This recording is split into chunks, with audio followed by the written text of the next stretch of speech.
There's a problem we face, or maybe I should say a question or a challenge, and that is one of conscious language. I cannot say problem, for instance, for fear of creating problems. I cannot say I want something, or it creates a want for that very thing, a lack of it. I must say I have it to manifest it in my life. I cannot say I'm going to achieve something. I must say I've already achieved it to activate its reality in my life. Or is this really true? In this episode, we'll explore the topic of conscious language and see what really makes a difference for your happiness and success. This is the Heart Body Business Podcast. Inspiration, tips, and tools for entrepreneurs seeking a more fulfilling type of success.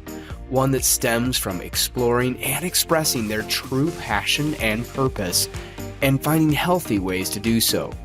All coupled with insights and action items to get a business moving in the right direction. I'm Steve, your host, and I invite you to learn more at heartbodybusiness.com. So there's this idea about conscious language that you need to stay positive in everything you say to effectively train your thinking, in an effort to train your subconscious, in an effort to manifest positive things in your life. Now, I do believe that our mind shapes our reality. It takes the energy of the heart and shapes it according to the direction of our conscious and subconscious thoughts, especially the subconscious.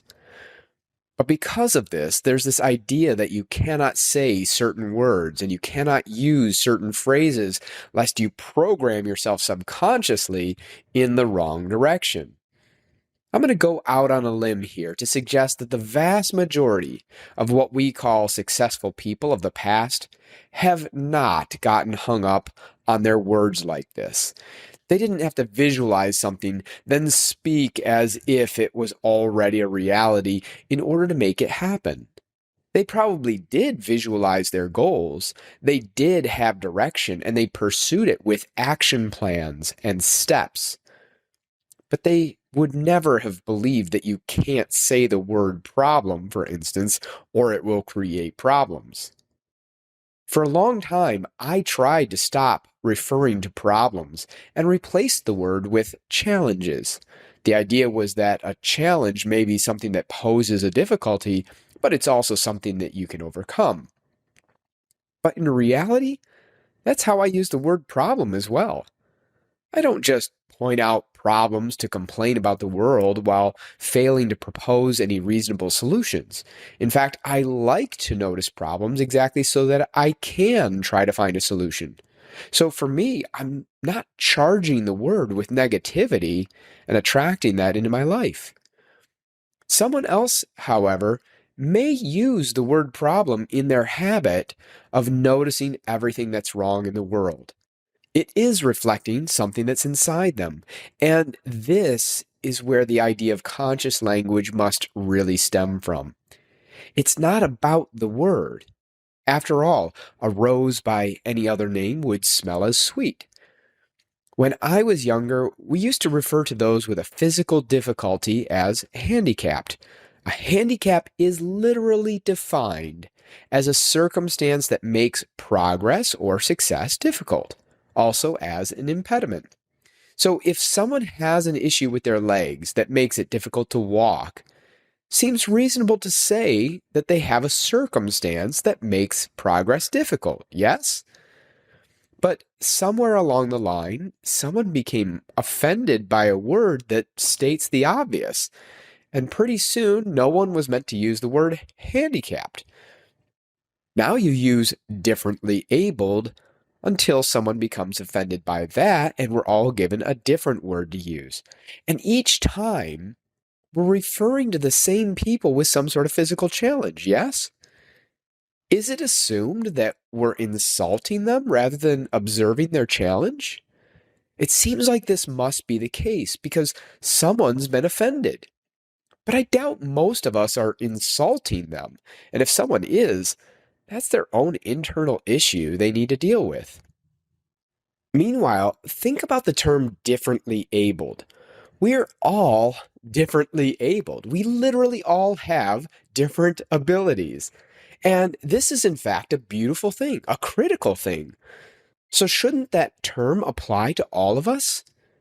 If so, isn't moving to a term like differently abled for those who are physically handicapped actually less accurate language? But apparently, accuracy isn't a concern. The main thing is to not offend.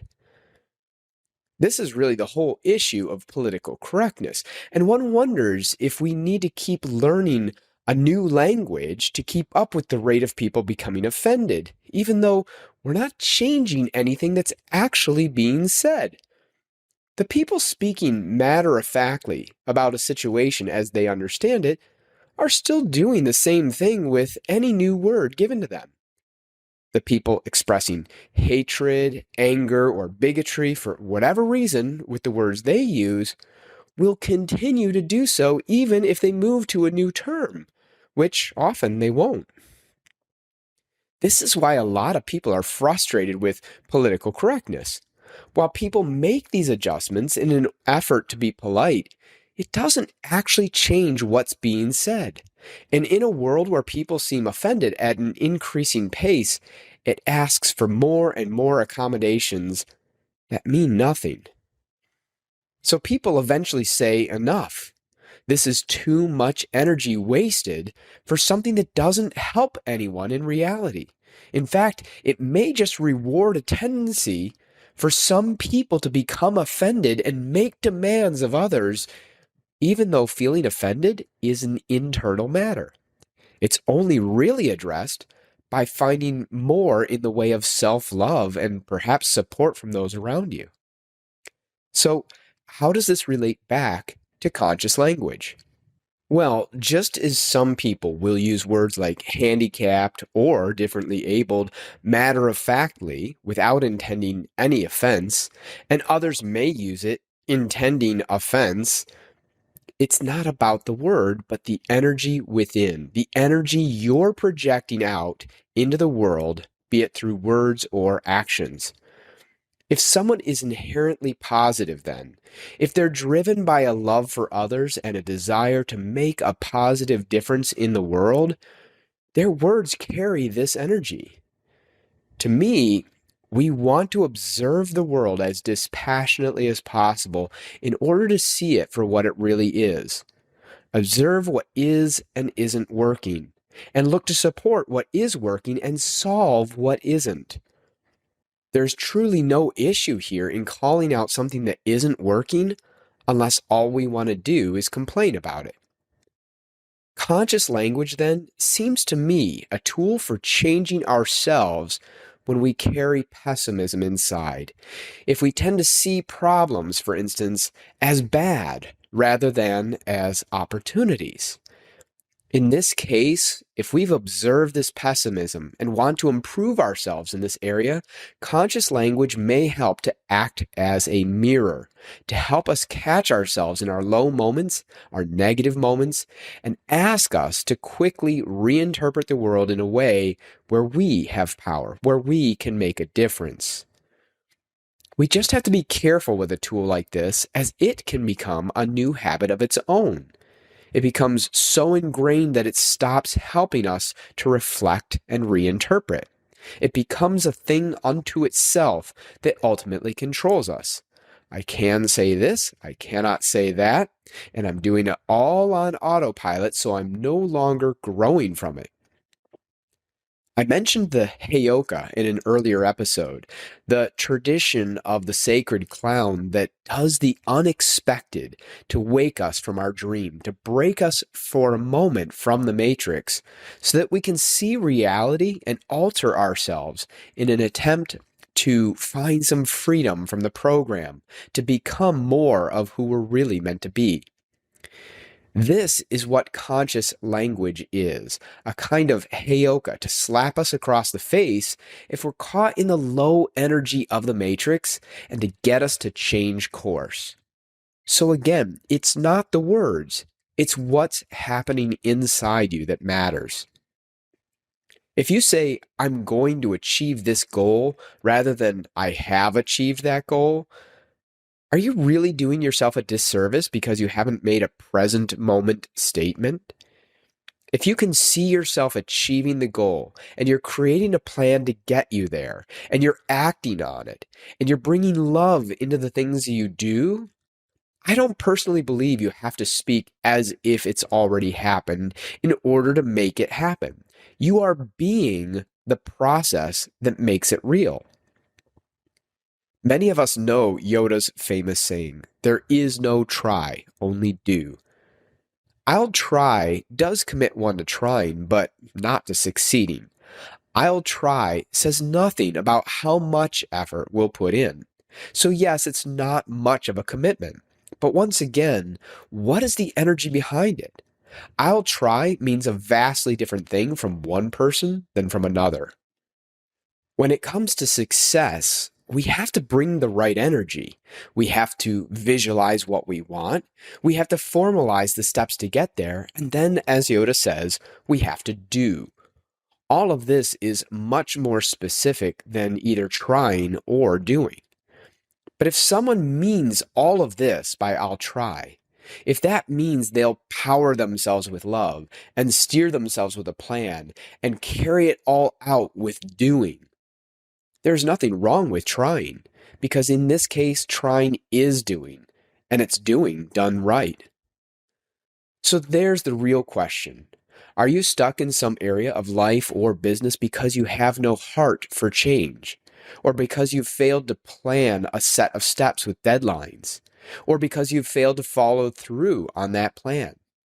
These are the three areas we're concerned with, the three consciousness systems in the body we talk about. Heart for powering us, for giving us purpose. Brain for steering us with visions and plans. Gut or body for acting on this purpose and plan. This is the trinity of a human being, and when we feel stuck in some area, we need to explore which of these areas is falling short. Our words do not determine our fate. What's inside us does. But they can reflect what's inside. They can give us clues to where we need to change. So if you're finding language that reflects a weakness, you can definitely use that as a tool. Force yourself to change your words in order to change your mind and your reality. This can really work because it forces change within. Just don't let it become a habit. Don't let it become your new unconscious language and have yourself fall back into patterns and ruts. And don't let it be a substitute for the deeper tools that render conscious language moot, the tools of opening the heart and becoming clear about how you will live your purpose, touch lives, and construct a legacy you're proud to leave to this world. Till next time, thanks for listening, and if you enjoyed this episode, make sure to subscribe. You can also join our mailing list to get alerts on our latest episodes and other tips, tools, and news. Learn more and sign up at heartbodybusiness.com.